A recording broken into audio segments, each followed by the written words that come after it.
ప్రభువైన యేసు క్రీస్తు నామమునకు స్తోత్రములు. నేటి ధ్యానాంశం, నీతిమంతుని నీతిమంతుడుగా గుర్తించి స్వీకరించువాడు నీతిమంతుని బహుమానము పొందును.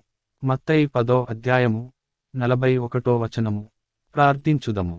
ప్రభువా, గడచిన రాత్రికాలంలో విశ్రాంతి తీసుకొనుచున్న మమ్ము మీ కరుణతో రక్షించినందుకు మీకు కృతజ్ఞతలు.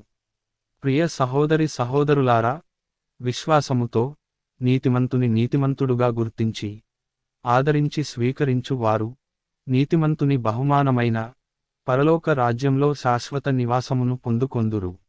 కావున మనము పరలోకరాజ్య ప్రాప్తి కొరకు మన అనుదిన జీవితములో నీతిమంతులను గుర్తించి ఆదరించి అంత్య దినమున వారికి వాగ్దానము చేయబడిన పరలోకరాజ్యములో నిత్యనివాసము చెరుటకు అర్హులమై జీవించుదాం.